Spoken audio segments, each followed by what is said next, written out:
time to stand for the pledge.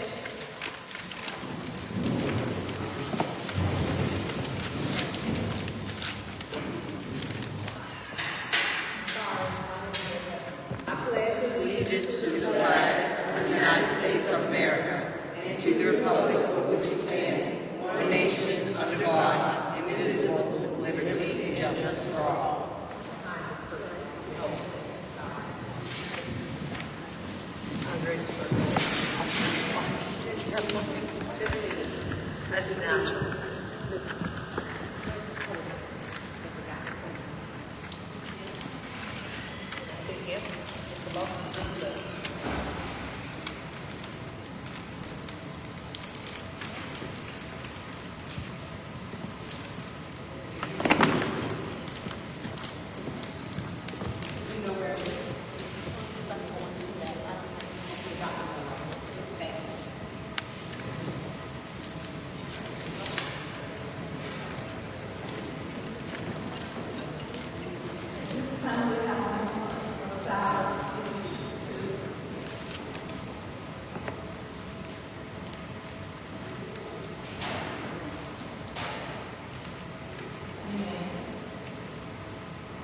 Ms. Chastity Meyer. Here. Ms. Catherine Wilson. Here. Dr. Valerie King. Here.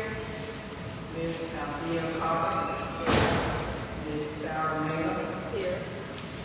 Ms. Lakeisha Howard. Here. Thank you, Mrs. King.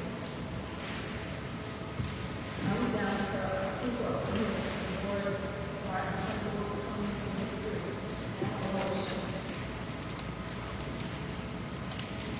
I move that we approve the minutes from our March 24th, 2025 meeting. Second. Moved by Ms. Meyer, second by Ms. Carter.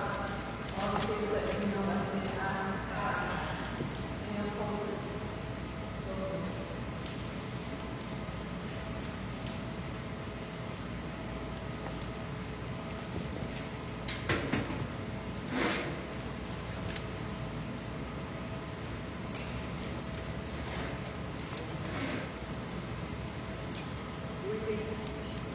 Superintendent's operation.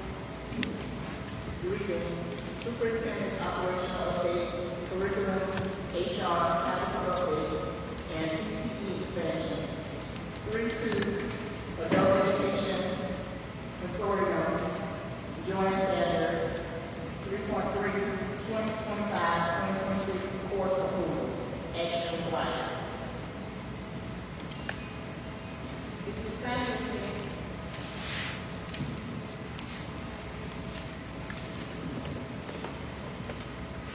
Since the point this evening,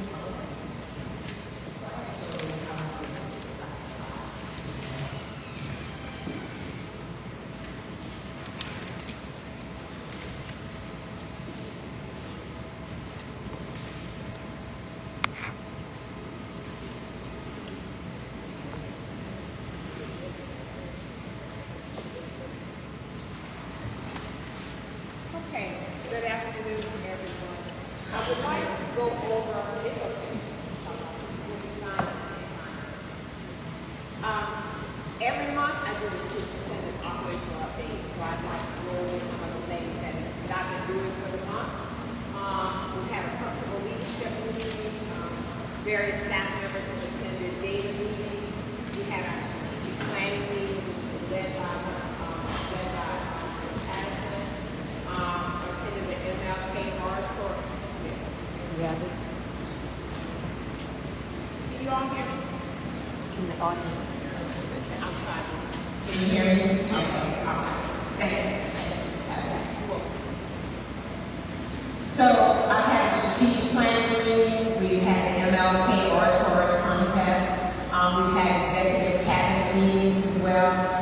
We've had an early college planning meeting with Dr. Sarah Miller because we're getting our second cohort of students going to the early college that will begin in the fall and begin the summer. We're really excited about the students.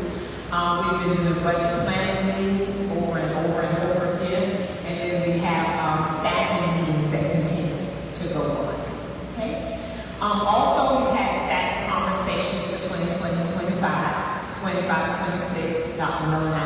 those persons who have elected to go to another site or may request to go to another site. He's also been holding state meetings with persons. I had a big collaboration meeting with them to talk about the path forward, and we've done a capital projects review and a planning meeting in detail to go over all of the capital projects that we're doing. The board members, I attended with them South Carolina School Board Day at the Capitol. We had a lot of fun and learned a lot. We've had our Yonder Pouch planning meeting. Yonder Pouches are the pouches that the students will put their cell phones in for the coming school year. And we've been planning with them to see how those are going to work. We had our Chief Financial Officer interviews. We've had paramedic training, center plan meeting. You'll hear me talk a little bit more about our collaboration with them. We've had Data Club induction at the middle school. Those are some of the things that I've done. So let's look at assessment and accountability. Moving forward, we have lots of testing that will be going on. May 7th, we'll start with SC Ready at the elementary school, May 7th and 8th, and they will continue testing until Makeup Days ends on May 22nd there. We have at the middle school, they will start on May 6th. So next week we all get started with testing, and they will conclude with makeup testing on the 22nd. So parents, if you're listening out there, you know, we're going to have limited movement in the building where we're going to have, we don't want to really check out some late arrivals. We want everybody to be here. Make sure everybody gets to school on time. And we'll be putting out a video and some things shortly about that, probably tomorrow or the next day, to give you some updates. And then the high school will begin on the 6th, and we will end with them on the 22nd. So for the next few weeks, we're going to be making some adjustments to school. Okay? All right. Any questions about testing that's coming up? It's a really critical time coming up for testing, because that helps us determine whether we get out of the state that we find ourselves in. And the children are ready. So we're excited to see what's happening. Our results from IRA tell us that our teachers have done a magnificent job, and we're going to see the outcome. All right. So capital projects updates. Our elementary playground is being installed. Ms. Lee took a nice little video of walking around on the playground. It looks really, really good out there. So we're excited. We're going to have a groundbreaking before the children actually get used, where the board comes and gets to enjoy, see the playground. We're getting a new roof at, I made a mistake, it's Fairfax Elementary School. It's out to office facilities. And then the district office bathrooms have been repaired. We've been having a lot of problems there. Security entrance has been added to the superintendent's office, and the storage containers for our technology and put lots of our equipment in. Okay? So remember I told you that we'll have some CTE expansion. So we're really excited about some of the CTE opportunities that are happening for the children. So we have our esports lab. We spent all year trying to get it in operation. We had some setbacks there because of the teacher, but now we've secured a teacher, and so we'll have our esports lab this coming fall. We'll have a STEM exploratory lab. We're able to get a welding and electrical instructor, so we're getting things back up and going. We were able to hire auto mechanics teachers, so we're back to our children will be rolling. And then we have computer numerical control and 3D printing that will go on as well. So I'm excited about those. Now, I did not put the CTE expansion for the middle school, but it is our plan to do a short barbering as well as a braiding course for the middle school students in the fall. Okay? But we're still in the planning stages for those. Okay? So they will have their opportunity as well. All right. So, what I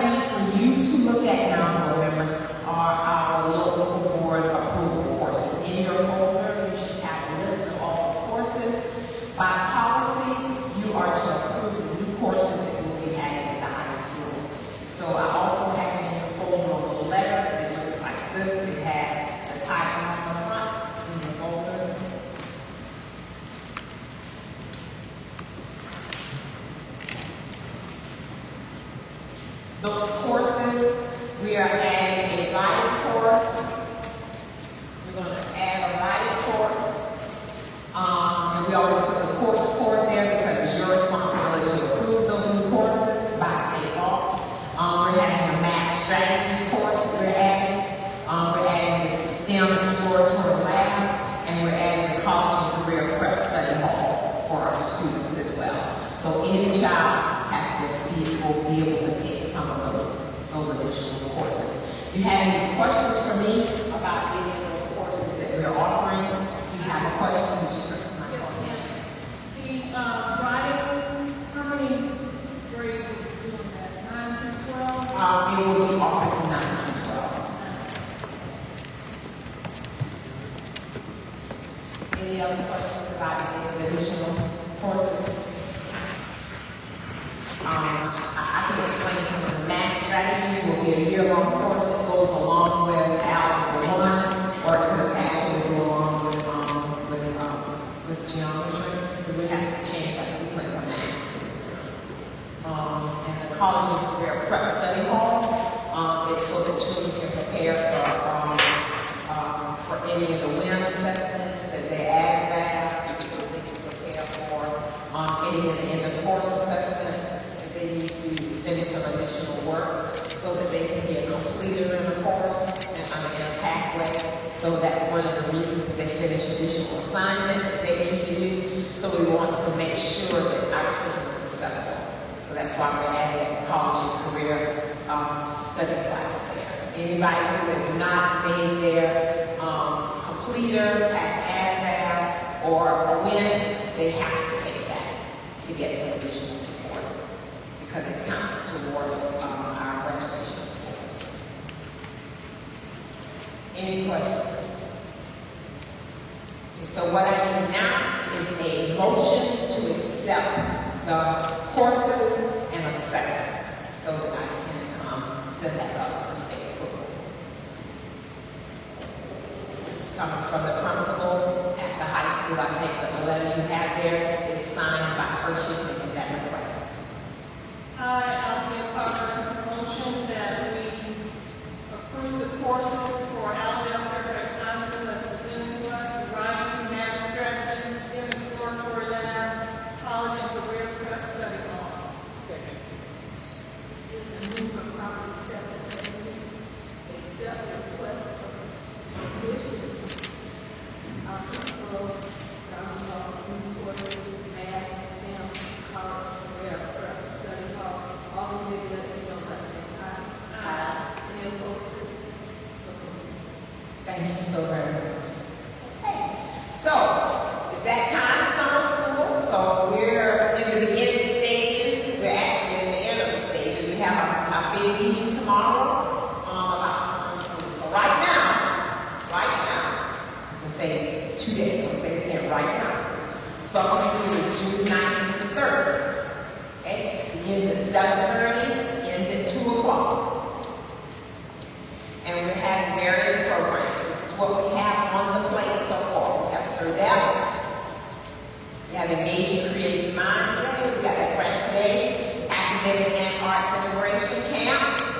We have Twin City Mission. That's for middle school literacy. We have a STEAM camp.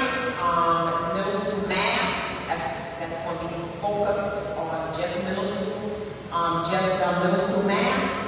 We have grade recovery, and that's high school. Have it right okay. 9th grade academy, it's high school. All right. We have retention, all grades. You know the law says that if your child is not meeting standards, they're retained. Change the policy. Remember, we voted on changing the policy. You have to pass all that content core. Don't pass the content core, they retain.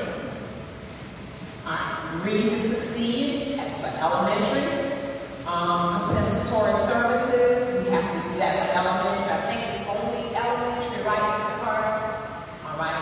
And then we have 1890 scholars from South Carolina State University, elementary and middle.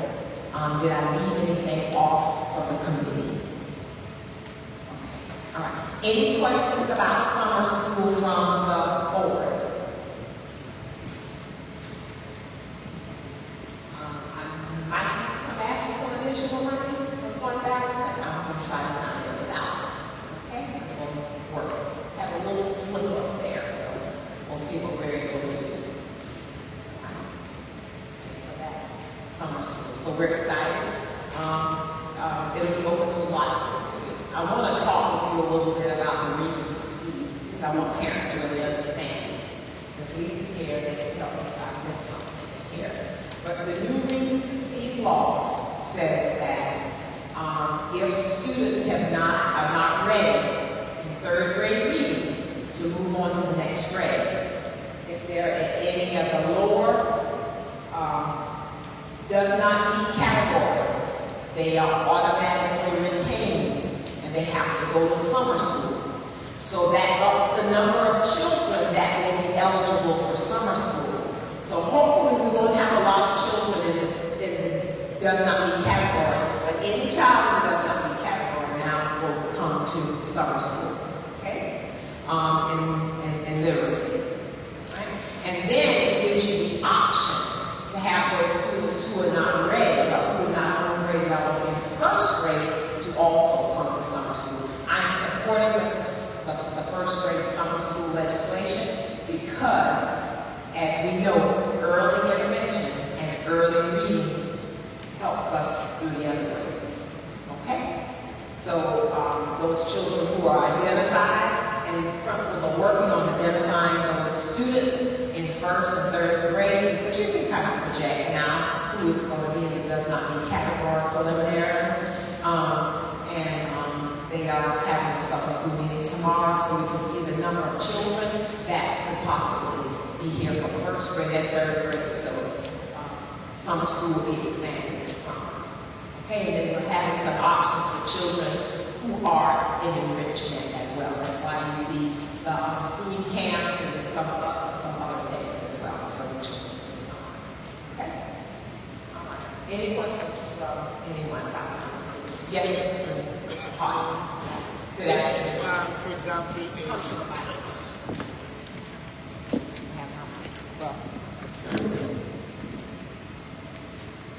good afternoon.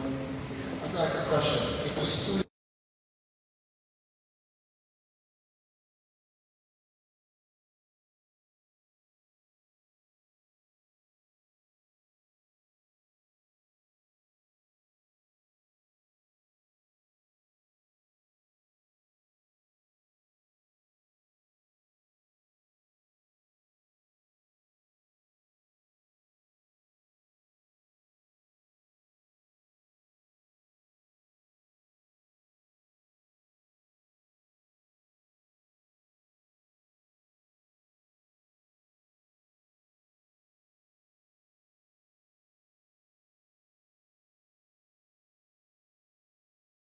days we have 3 weeks. So I would say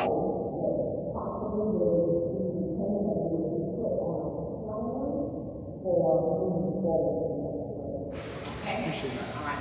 Like a 6.5, 7.5, that means that they could possibly go to the next grade with mid-year promotion. Okay.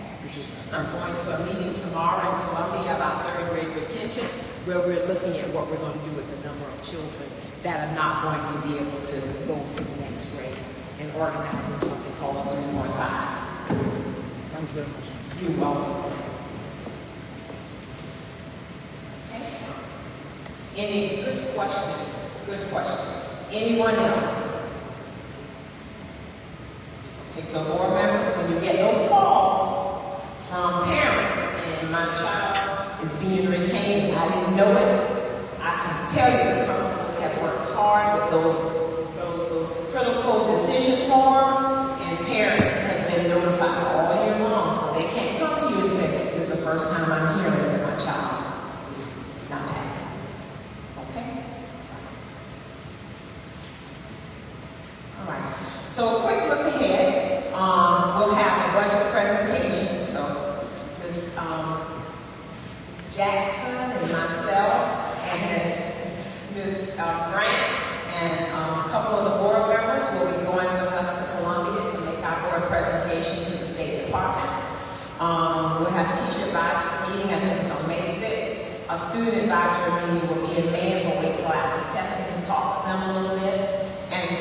teacher compensation review meeting. I'll be meeting with Meeting Street and the high school, the people in the district, at the State Department, to talk about where we are in terms of giving those awards to teachers who have made significant progress based upon our pay performance model.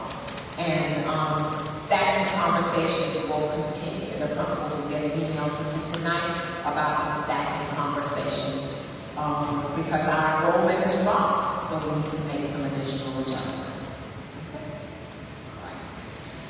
So as we continue to look ahead, I haven't put all of the dates here, but what I have done is I've put a few. So there are lots of other things. I just put some big ticket items here so that you can be aware, and I'll send you a more at a glance.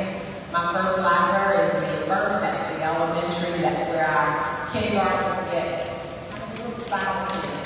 They get 10 books to take home with them for the summer. And we have a theme this year. I saw the flyer. I like that they're doing their superhero.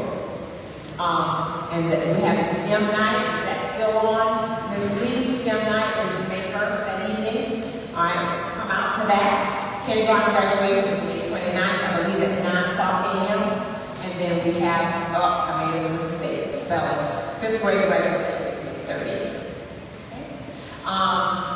In the middle school, we have 8th grade prom on May 16th. We have 8th grade promotional service on May 25th. And then we have a student art showcase. I'm looking forward to that. Our children are real artistic here. So we have an art gallery at the high school. I invite you to come out, and I'll give you more specifics as to the time to see that. And the children's artwork will be up for purchase. We have in our high school prom on May 17th. It will be in the Fairfax Community Center. On the 22nd, we have our athletic banquet that we're bringing that back. On May 23rd, we have our spring football showcase, like a spring game. On May 25th, we have senior baccalaureate ceremony at 3 o'clock p.m. We're bringing the senior baccalaureate back, and we're having our senior walk on May 28th. And then May 30th, we'll have good old senior graduation at 7 o'clock. Those are just some of the things that we're doing. Okay? Any questions for me at this point? Okay, Dr. Miller. Good evening, everyone. So, quick update from the Office of Human Resources. As you all know, we've been working very intentionally to try to fill positions throughout the year. Unfortunately, some of those positions were able to be filled and some were not able to be filled. However, we continue to work.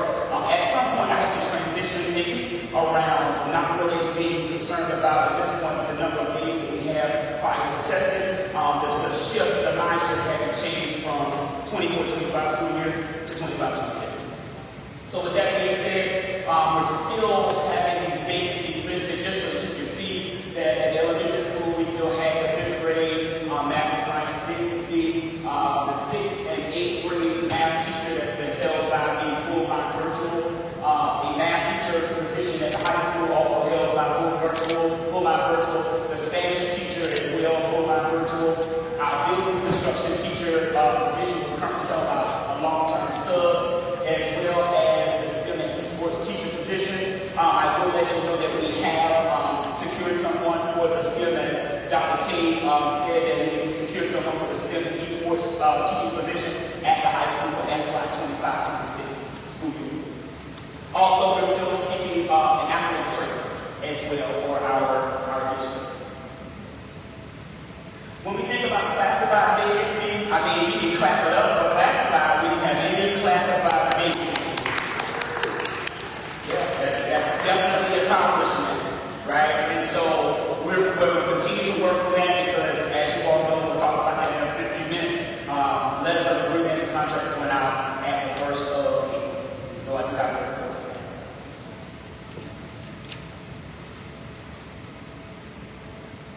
All right, so what's happening in HR? We're continuing to work with Solana and University Struggles. As you all know, we have to think about all different kinds of ways to be able to fill vacancies. Because, as you know, 20 years ago, we had lines of people ready to come to be teachers. But that's not necessarily the case anymore. So we have to figure out various means as to how we're going to go out and find that third-party companies, Salina University instructors to be able to help us find. And you may or may not know, we have at least 3 instructors throughout the district that we've secured through Salina. We have focus groups with induction teachers every single month, so that's been going very well. We have actually 2 more induction sessions. That's 1 this month and 1 in May.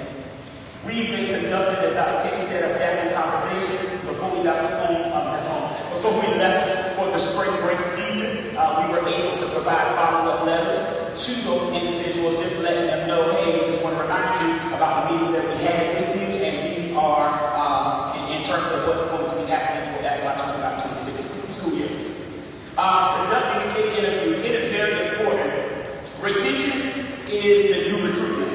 So once you get people in the district, you want to make sure that you keep them here, right? And so, of course, what happens is when people leave, oftentimes the Office of Human Resources is the last person they see, and they normally go through an exit survey. So they'll answer a few questions about why they might be leaving, what could have kept them there, and those kinds of things. But with the state interviews, it happens throughout the year.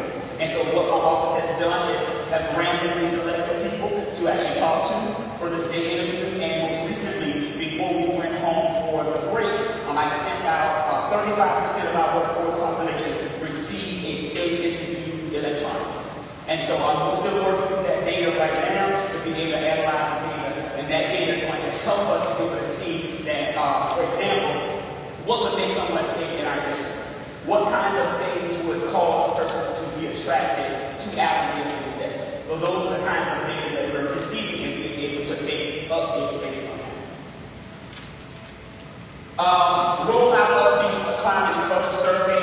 That is the climate and culture survey. One of the things that, and I'll say this, I did speak to Dr. King very briefly before we left, and when I did look at the data from the state interviews, just very briefly, just one of the things that we were noticing is that some trends was really talking about climate and culture. What does that mean? It means how do you make people feel when they come to work? So at the end of the day, it really wasn't about money, it wasn't about bonuses, it really was about how do you feel when I walk into the building, and I'm feeling valued, and that those are the kind of things people are actually doing. And so you will see that we'll continue to have surveys because what we want to do is try to aggregate all of this data to be able to have strong evidence to support what we say, board, these are the findings from these many surveys, and we track the data, whatever the data pattern is saying, because it's multiple surveys, and we have to be true to that data and allow that data to help move and make decisions.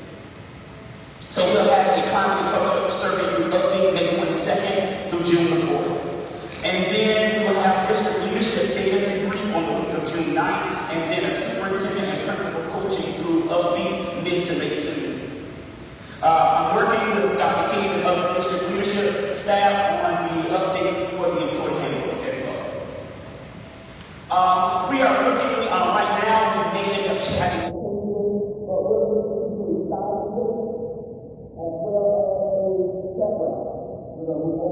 so we're going to move forward with the signing day on this coming Friday. It is going to be coupled with a district-wide pep rally. And that is going to be to pump the students up for our upcoming testing and assessment. But just like when you give everything out the NFL draft and all of those things, we're going to do a signing day for those teachers who met the April 17th retention bonus deadline. Those persons will be participating in the signing day on Friday. So you'll be getting more information pertaining to that as the week progresses.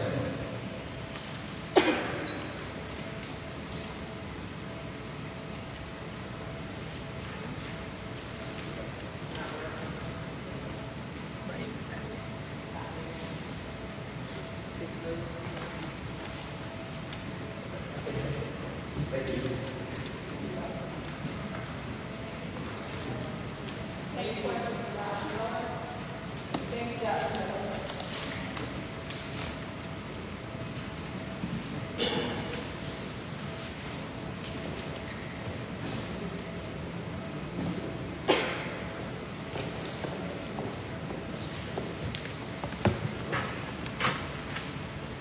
And now we're down to our monthly financial report where action is required tonight. and the 2025-2026 Allen County School District budget, first reading.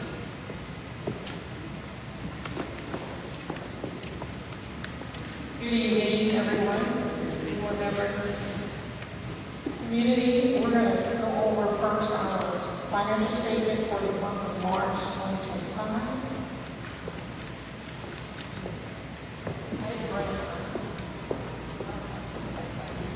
So I'm going to just walk to the screen and tell you what we actually received in revenues at the end of March, which is $11,827,697. What we spent through the end of March, $11,233,798 ahead. Okay, for the end of March, there was a surplus of $593,000.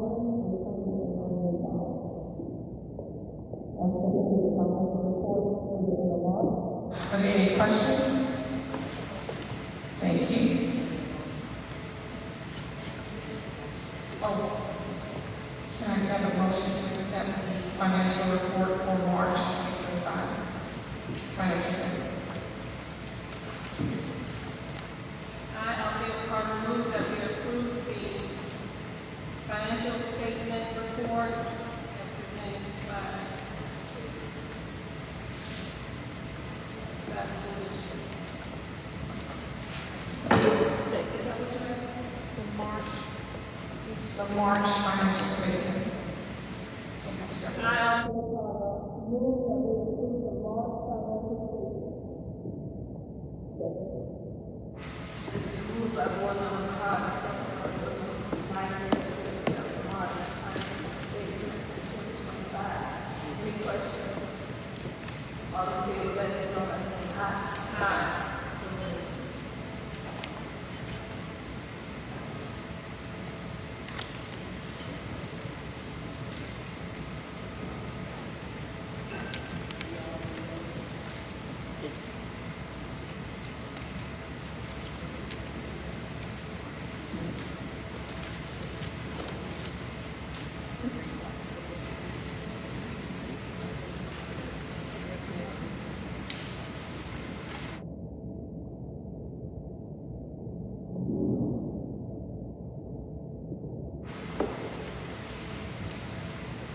Good evening, ladies and gentlemen. Listen, we gotta do something that's grand. Right before the superintendent comes to do a report, we want to present something. And so, Ms. Kidd, where are you? Oh, got it. Ms. Kidd, can you come to the front? You can fix it, lady. Just come on.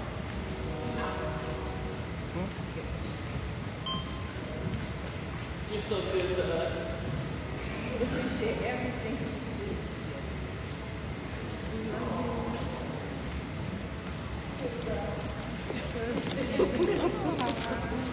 Thank you for all that you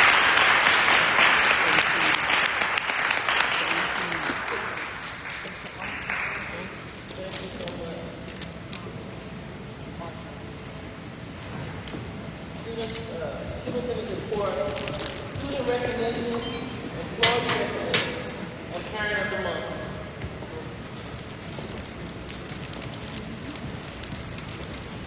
If you all bear with us just a moment, we want to show you, we have to have the first reading of the budget tonight, so we got to change out the slide. Thank you. I don't know IT.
Sorry, give us one more minute.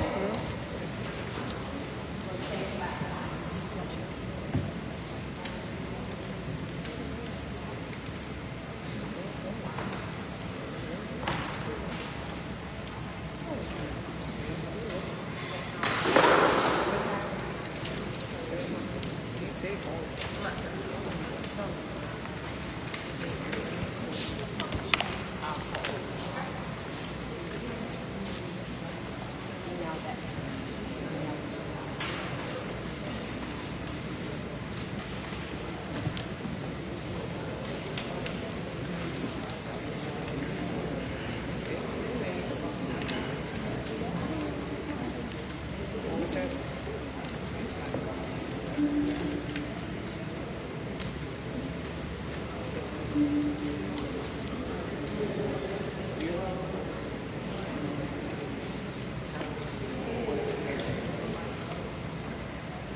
It's about the budget. I don't know. It was happening.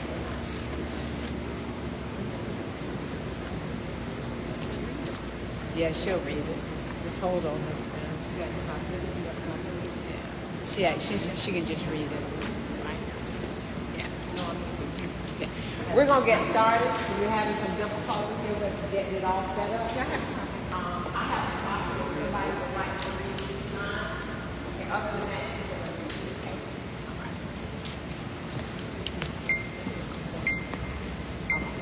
Okay, sorry. Thank you, Dr. K, Ms. Andre, all of my IT people. Thank you so much. So what we're going to do is have the first reading of the fiscal year 25-26 general fund budget, which we,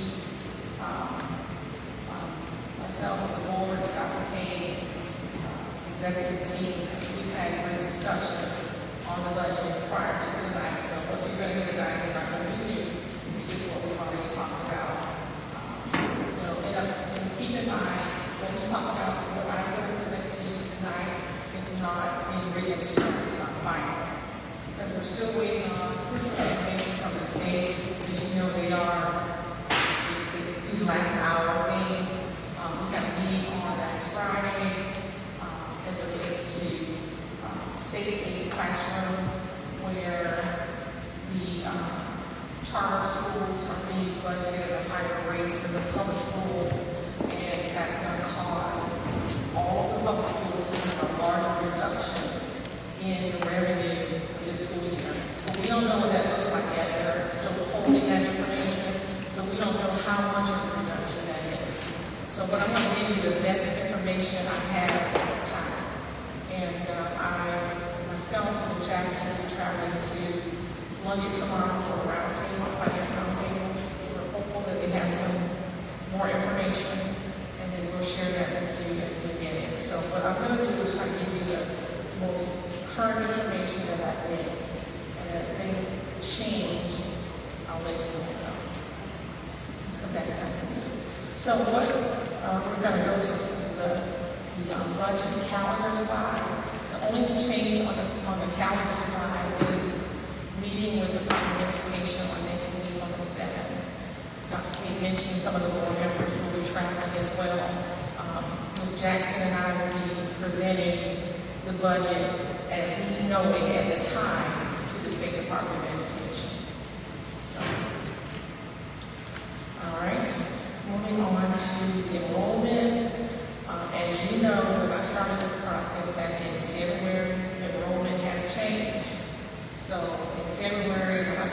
was 839 students, and when I left for spring break, it was 779. So as the enrollment declines, the revenue will also decline because the money follows the students, so keep that in mind.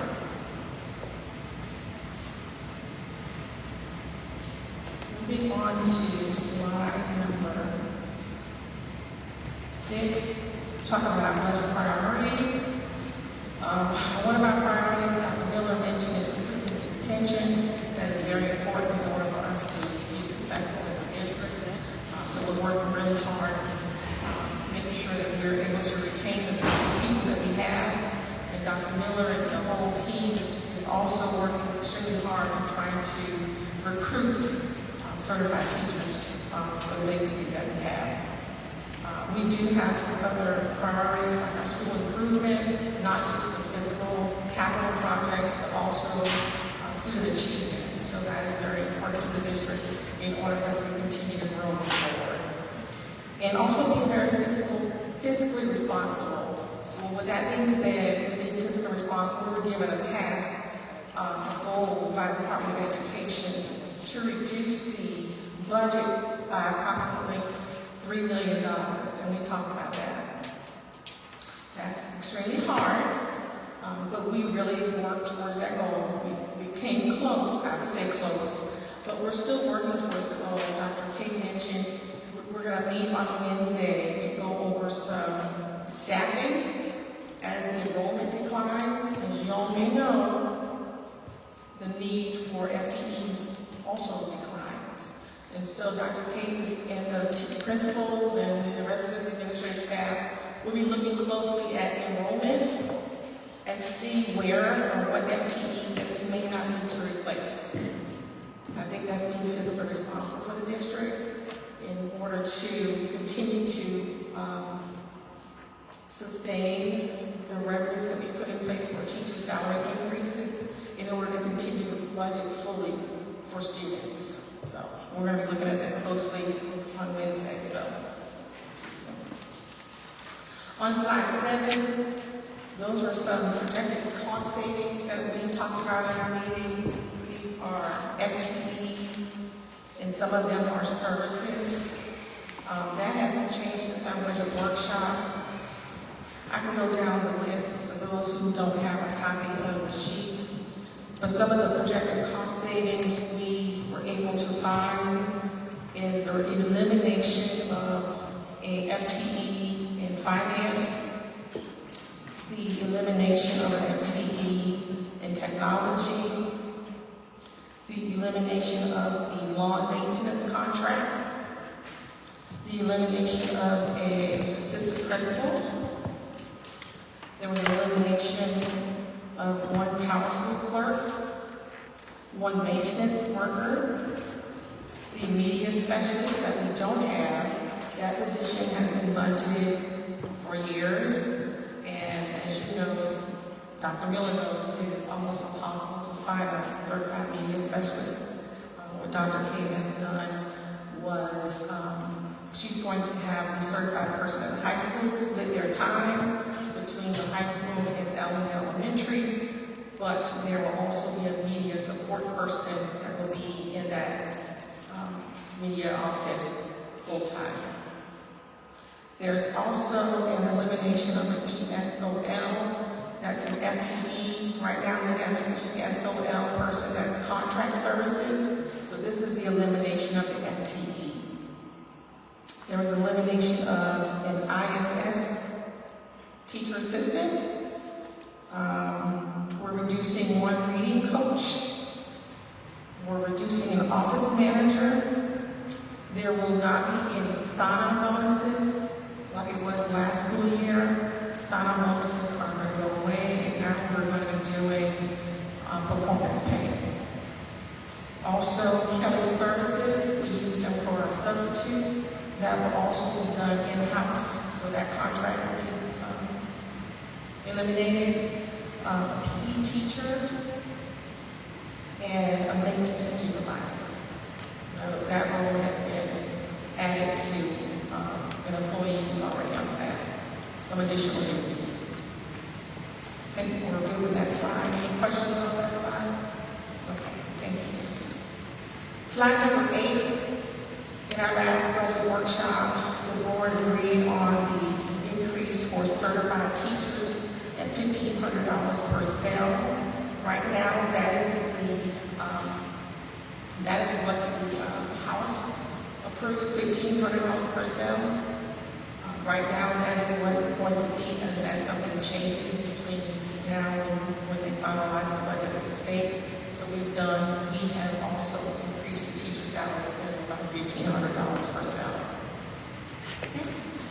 That would cost the district, for the $1,500 per cell, an additional $191,569 in the general fund and $72,109 in federal programs. Moving to slide 9.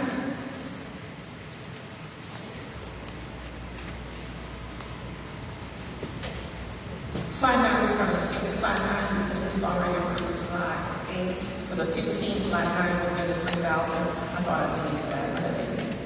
So moving to slide 10. The board approved the classified staff and the administrative staff to include bus drivers to get the 2% and the 2% cost of living and a step increase. Anybody outside a certified teacher will receive a step and a 2% increase. That's what the board decided on at our workshop, and that's what we've done moving forward with those increases. That would cost the district in general fund $190,987 in the general fund and $23,547 in federal programs. Moving to slide 11. Bonuses. The board approved retention bonuses for every staff member who signs their contract. The magic date was April 17th. I heard it tonight. So for those staff members who sign and return their contract by then will receive a $1,000 retention bonus to be paid in 2 installments, half in the fall and half in the spring. They will also receive a Christmas bonus. Whoever is employed at the time when we receive Christmas bonuses receive $1,000 at Christmas time. Moving on to slide 12. Slide 12 talks about how much those bonuses will cost the district at $1,000 per person for retention.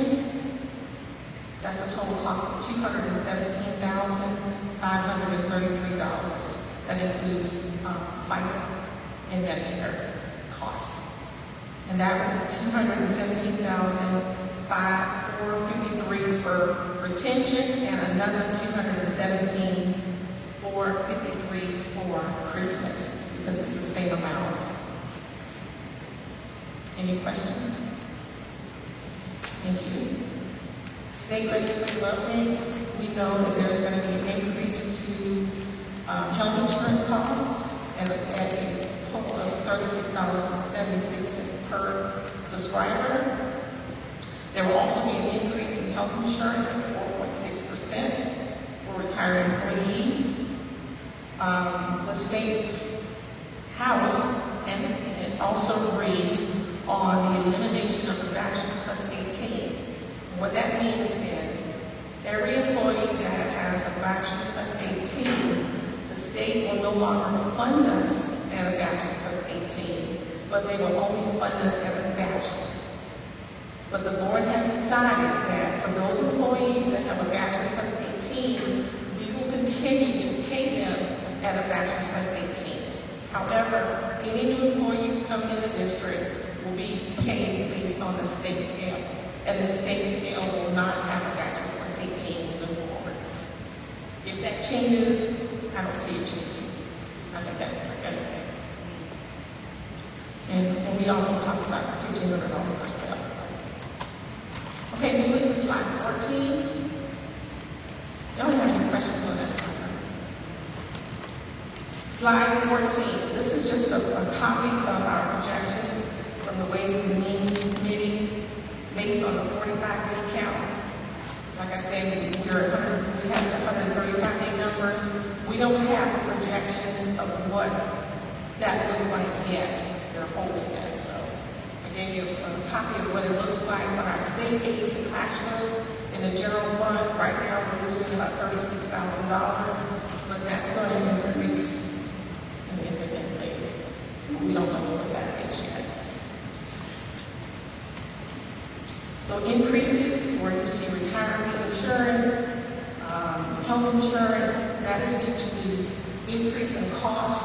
So the state supplements school districts when the cost increases for retirement and health insurance. So they supplement that to the district. Any questions on that slide? We have it on this one. Oh, good. Thank you, God. Good stuff.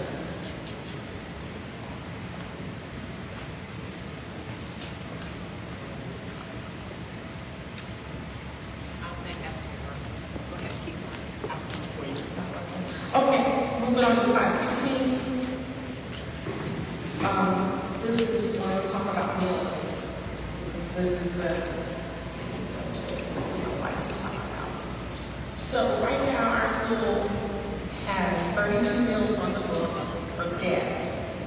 And currently, we have 256 meals for operations. That has been that way for as long as I've been in the school district. I've been here since 2002, and it's probably been that way maybe 20 years prior to that. Okay, I've asked people when the last time the school district asked for a millage increase. They don't know because it's been that long, and I did reach out to the assessor's office, and I'm going to get that date for you all, but I don't have it yet. I've emailed her and asked her to send it to me. So we'll know what that looks like. When was the last time we actually got an increase? So just to have it, and I'll let you all know. So tonight, with the last workshop, we asked the board for an increase in operating bills, and the board agreed unanimously to increase the operating bills by 38.6 mils. And what I'm going to do, the board already knows when we had the slides to show what that looks like on an average taxpayer. And we don't want to increase mills, but in order to sustain our increases to be able to continue to move forward, we know that there's a limited amount of tax dollars that come through Allendale. So we have to figure out a way how to continue to get increases to our teachers and staff. And that was one of the options. So, I don't know if people in the audience can see it, but the board members agreed on a 38.6 mils increase, and that will generate approximately $872,668.80 in revenue each year. And this millage increase only affects the school district. It does not affect any other organization, hospital, county, sheriff's office. It's just school district. Okay.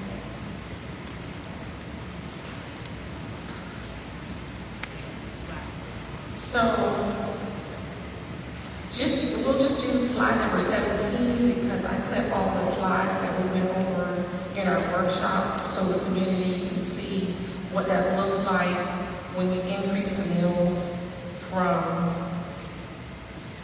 2.56 to 2636. That's the 38.6 mils.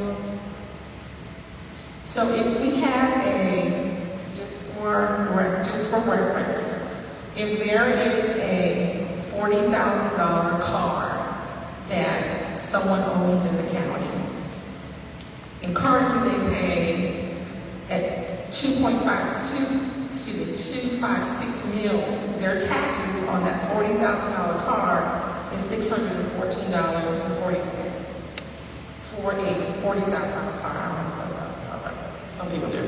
But if we increase the mills to 2636, That's an increase of 38.6 mills. The increase in the tax dollars for that person is $18.24. Okay? Let me back up. That was increasing by 7 mills. The increase is 18.24. If we increase it by 38.6 mills, that person would pay an additional $92.64. If we did the increase at 38.6 mills. That's for a $40,000 car. One time a year. Was there a question? One time a year? Once a year, when you pay your car taxes, that's what you have to pay.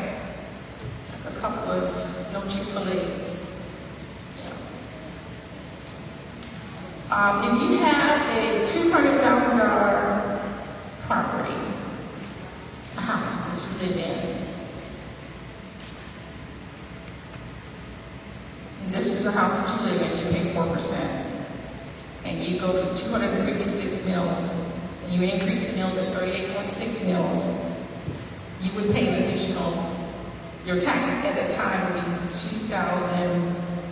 And if you increase it by 38.6 mills, your increase in property taxes will be $308.80.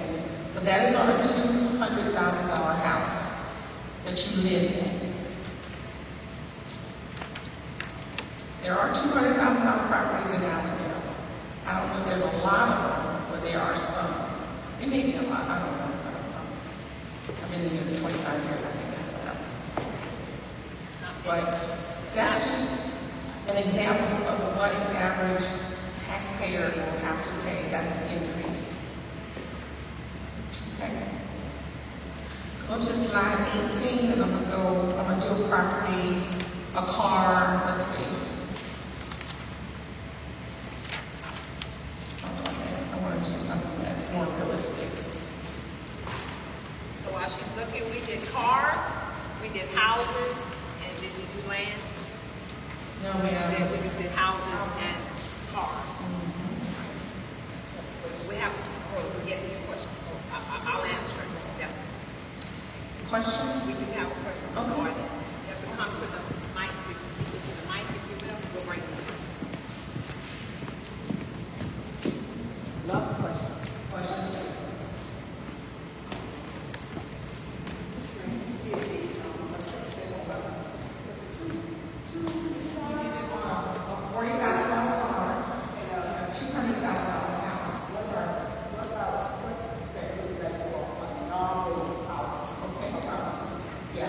When you say normal, what's normal?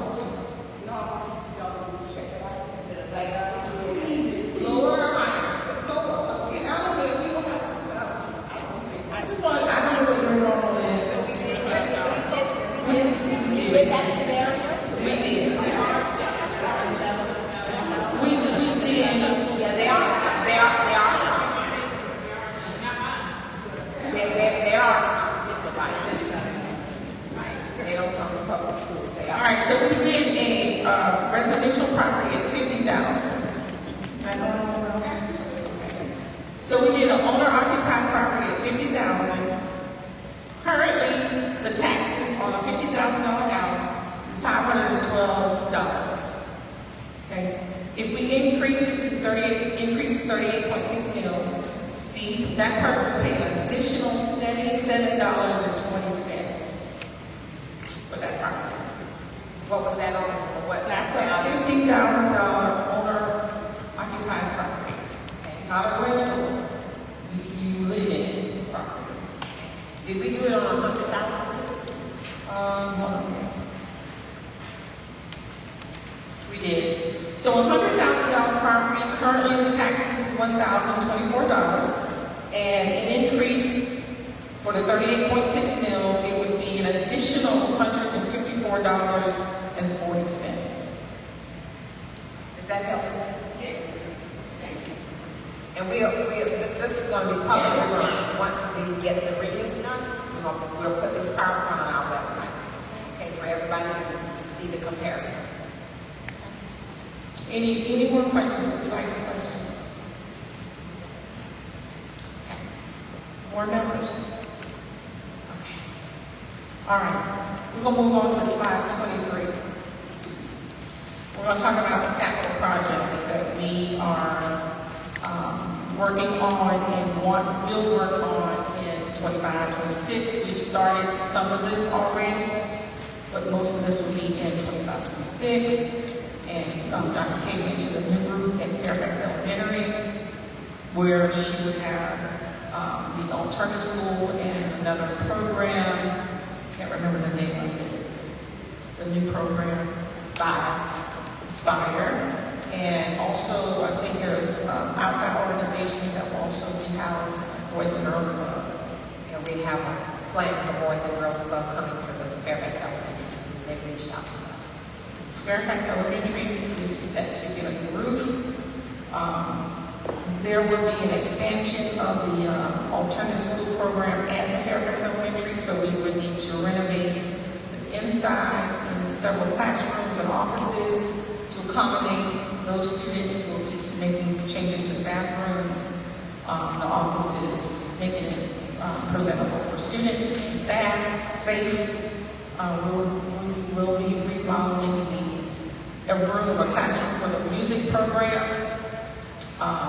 There was a safety issue for the sewage drain at the district office. That has been worked on over the break.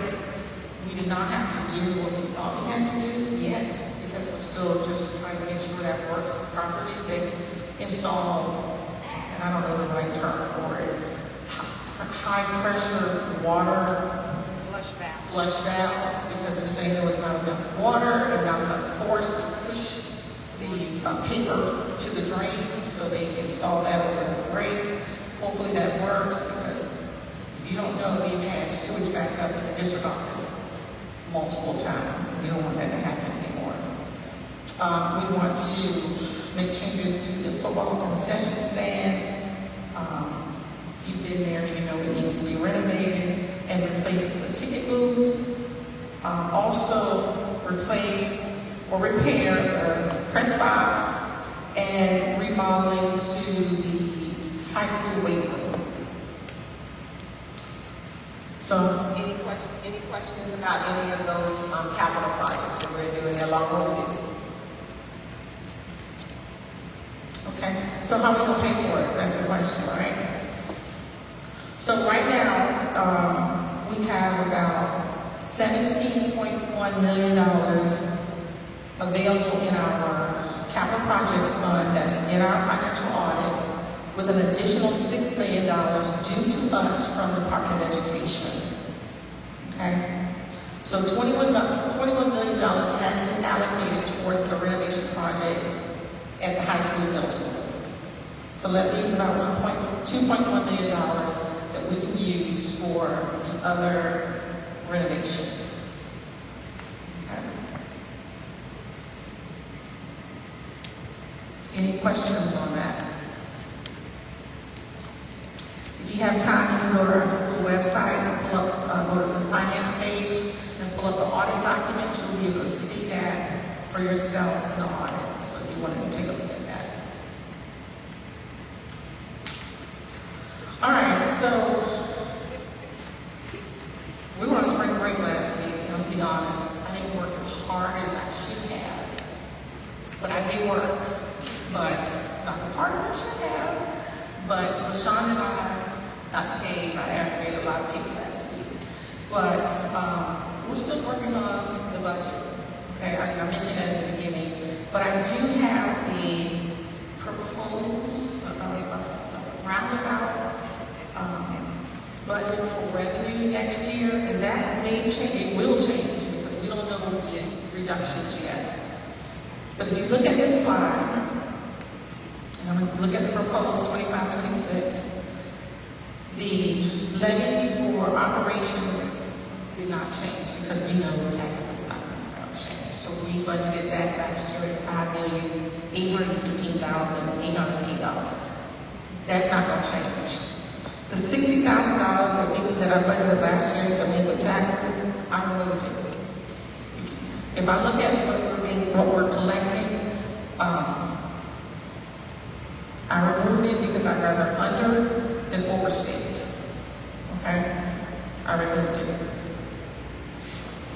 However, if you go to the next line item where it says interest on investments, that's a big difference. Let me tell you why. So, as you know, when we got our fund balance, it's not sitting at our local bank, it's sitting in an investment pool. And so we have most of our fund balance sitting in an investment pool. And with that investment pool, we earn a great deal of interest. However, at any day, the Federal Reserve Chair can say, we're going to reduce the interest rate. And I think President Trump has been trying to get him to reduce it. But it's a two-sided sword, because for us, when the interest rate is high, we earn a lot of interest. However, when it's also high, people can't buy like homes and our credit cards. Interest rate is high. However, I like it because the district continues to earn interest at a high level. So when we do our budget, I don't know when the Federal Reserve is going to say we're going to reduce the interest rate. I was thinking it was going to happen this year, but it didn't. And so I budgeted $300,000 this current school year for interest. Every month when I give you your financial report, and you probably see that we've already collected more than $300,000. We've already collected over $1 million. Okay? I don't know, he may decide tomorrow to reduce the interest rate, so you just don't know. I don't like budgeting high. I'd rather budget safe. Okay? Does that make sense? Because, you know, if we get it, it's great. And if we're not expecting it, but we get it, it's great. But if you're expecting it and it doesn't happen, then it puts you in a different situation. So where you see that 1.3 million, that's going to change. Because this is why we need, and I've asked the board for the increase in mills in order to make up the difference with the budget cuts in order to balance the budget. Now, I can increase the interest rate, the interest investments by a little bit, but I wouldn't do it outward because we don't know what's going to happen with the Federal Reserve. Okay, so that's going to change. Also, local taxes, outside companies, people renting our facilities, those things fluctuate. I budgeted $14,000 last year. We've already went way over that. We may not earn as much out local revenue next school year. So it's, you're just kind of guessing. So, but I did budget a little bit more this school year, for fiscal year 25-26. But more importantly, if you look at the line item that says use of fund balance, it's 0. So I didn't budget anything in the fund balance, which is what we want to do, because we don't want to use our fund balance. And the State Department has said they don't want us to use the fund balance. So when we present to the State Department next week, they're expecting us to not use fund balance and at the same time reduce the budget. How you do that? You gotta make cuts. So that's why we're going to still have some more conversations on Wednesday with Dr. K, principals, administrative staff on staffing, and see how many more, if there are any cuts that we can make. When I say cuts, we don't want to cut to the point where it's going to jeopardize our students' education. That's not what we're doing. We're just trying to make sure that we don't spend the district funds in a way, frivolously. We want to do smart budgeting. And so we're still working on that. If you go down to the middle of that script, that picture, you'll see the restricted state funding. That's the money we get from the states.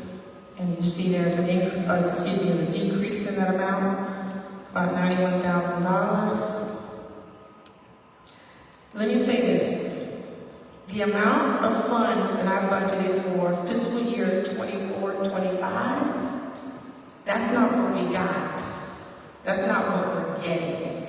When the state sends us a report, a spreadsheet I sent you, that it says the 45-day number, they'll say, oh, we're going to project that you're going to get X amount of dollars. But what happens is that number decreases because during the school year, when the enrollment decreases, they're not sending that. So when they get that 45-day number next school year, that number's going to go down. And then when they get that 135-day enrollment number, that number is going to go down. So last year, for restricted state funding, I budgeted $4.8 million. We didn't get that. So far, I think we got about, hold on, it's in your budget, it's in your March report. Right now, we've got $3.5 million as of March. But I budgeted 4.8. Okay? So even though they tell us what they're going to allocate for next school year, that number is never going to be the same because that number is based on enrollment. So we're doing the best we can at the time based on enrollment. Okay? Also, the Education Improvement Act, that was reduced by $9,000. Tier 1, Tier 2, and Tier 3. I got Tier 2 twice on this side. That increased by $385, and the other state and local taxes, local revenue, tax revenue, that was decreased by $42,267. So indirect cost is what we charge, what the district can literally charge a federal program for operating in our district for lights, water, just the usage. And there's a percentage, I think you all know that the state gives us based on some information, and we charge a program based on that. Because federal funds are decreasing because the student numbers are going down, then we're going to be able to collect less indirect costs. That's why it was reduced by $100,000. Keep in mind, we got ESSER money last year, we got indirect costs. The year before that, we got ESSER indirect costs, and we took advantage of all of the ESSER, and we charged everything we could charge to build our fund balance. That's what we do. But now that the federal funds are going away, you're not going to be able to generate as much indirect costs because the federal funds are going away. Does that make sense? So right now, the total revenues that I have as of today is $17,325,852. That will change. Okay? Do y'all have any questions on this slide? So right now we're showing an increase. No questions? All right. No. Taking too long. Are we showing a decrease or increase? Excuse me? Are we showing a decrease or increase? There is a decrease of $701,509. That's a decrease in the budget comparing last year to this year. There is a decrease. Okay. Every time we reduce the budget based on staffing reductions or elimination of contract services, we're also increasing the budget based on teacher salary increases, classified staff increases, things like that. So when you're reducing one area, you still got to make up for it because people want to get paid. But in order for us to keep up with pay, we're going to have to figure out a way how we can generate revenue in order to keep up with pay. Okay?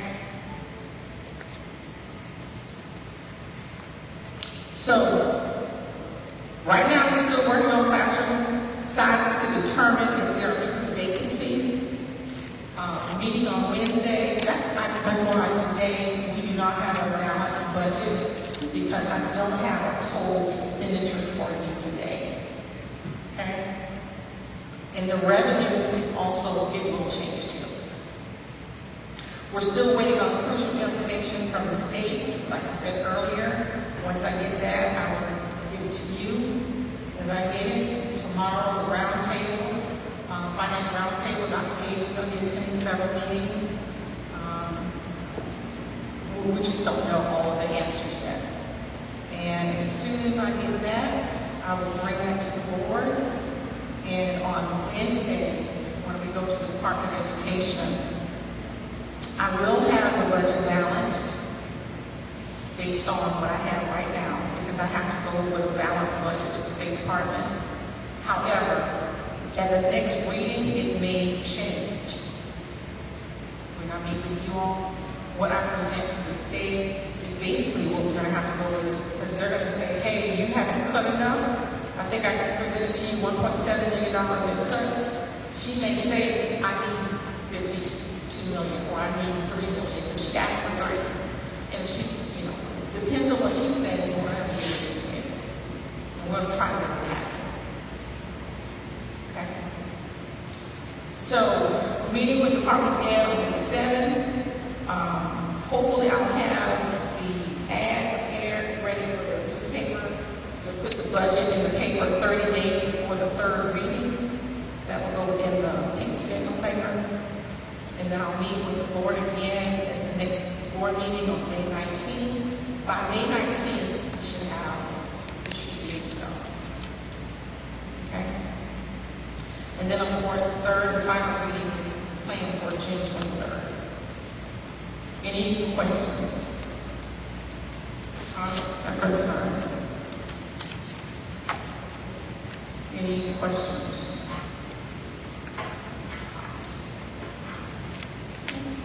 Thank you very much. I appreciate your time. Thank you.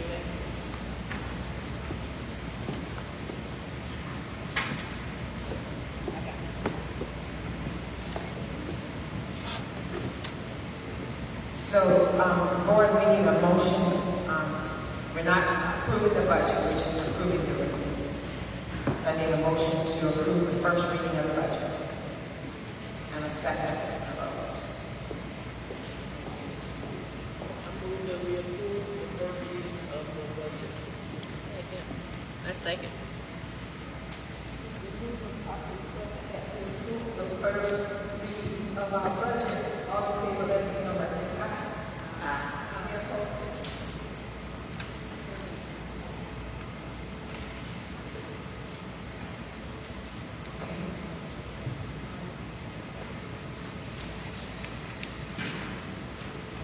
I thank you for your patience. We're not getting ready to do our student recognitions, employee recognitions, and I'm paying them on. I really appreciate your patience tonight.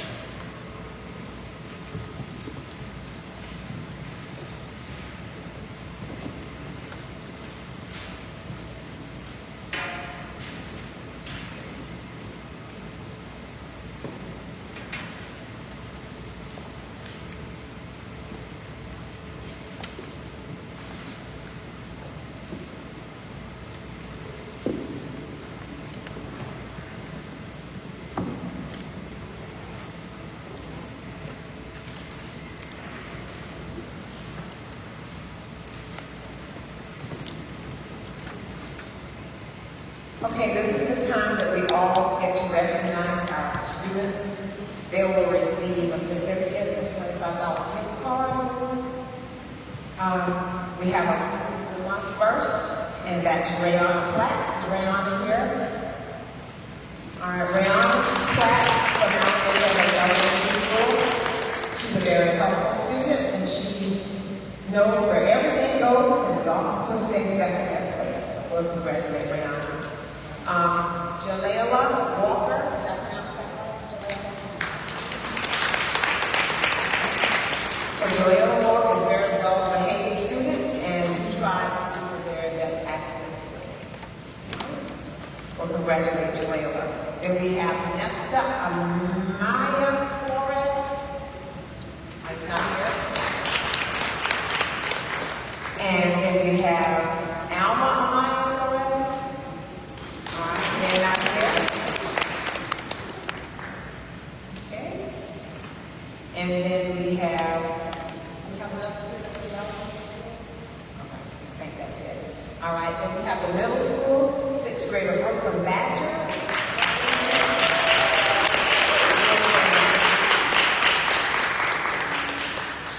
like to congratulate Brooklyn on being a good student and well behaved. Congratulations, Brooklyn.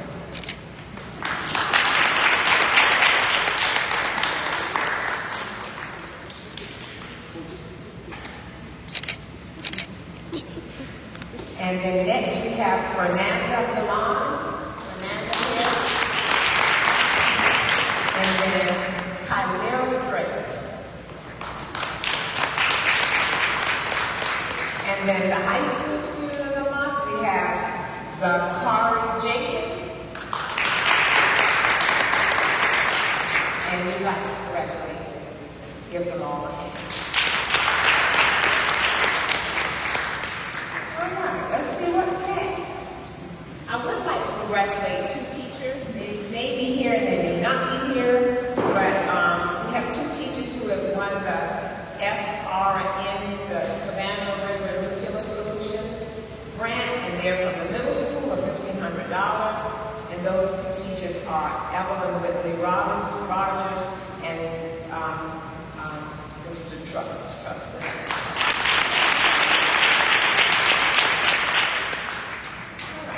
Now it's our time to recognize our champions in the classroom. And our first champion in the classroom is Ms. Tamika Tinsley.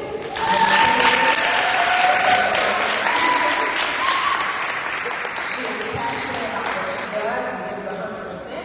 She sets high goals for herself and her students, and they both accomplish their goals. She's a comedian as well, they say. And recently she sent a text which included the principal stating that the day before spring break there was a teacher's quit day. Congratulations, Ms. Tinsley.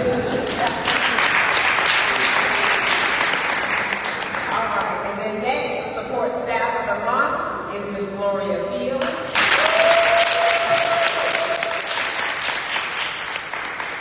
Ms. Fields is the support staff of the month. She helps our school in many ways.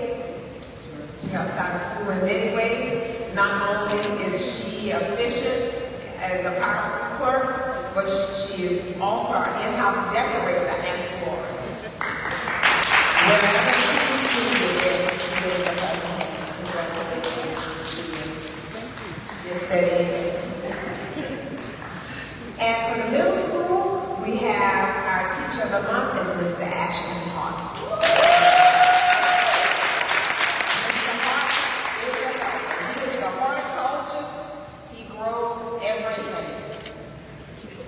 Works with our greenhouse. Congratulations.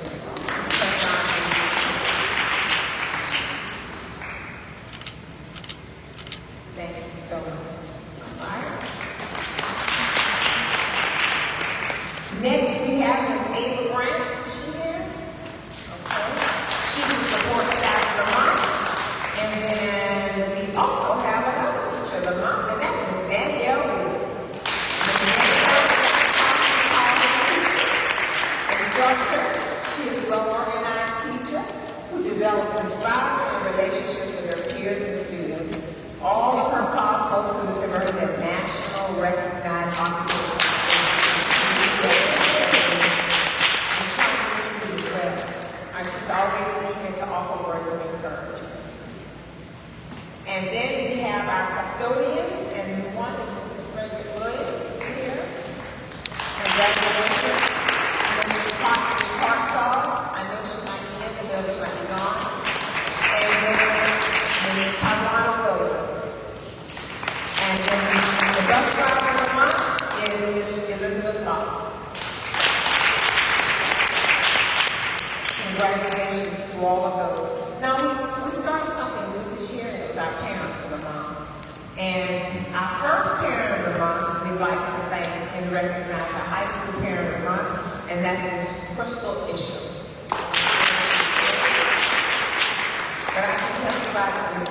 Isham always helps out and she contributes to the high school. So we will congratulate her, and we will present her with her banner, yard sign that she can put in her yard. Our next parent of the month is Ms. LaShonda Smith.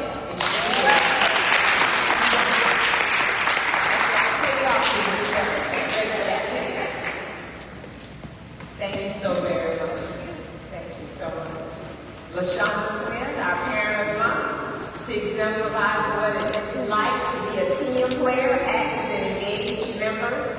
of our community.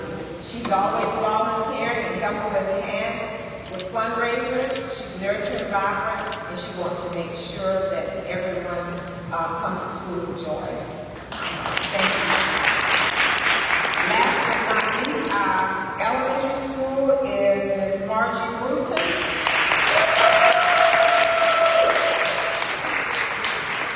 Ms. Bruton always serves our school community in a magnificent way.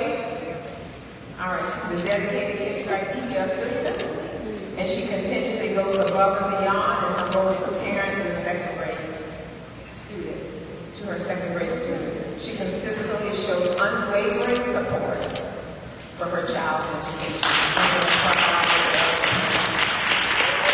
Thank you so very much, Ms. Bruton. There are a couple more things I'd like to do. We entered a contest since Dr. Scott's arrival, and entered our school district into a contest. And that contest goes along with model schools. How many people in here attended model school workshops or the conference? So when he entered us into that, I had no idea that we would actually win. But our school district did win. And we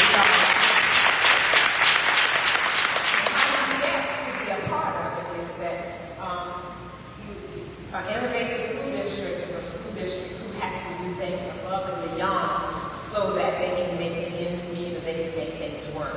So I'm really proud that we were able to get that award.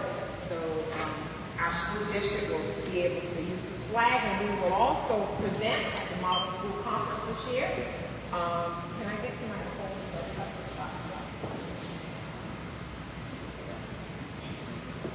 So they sent our banner already, and it says Model School Conference, Innovative District. So we're really proud to be an innovative district.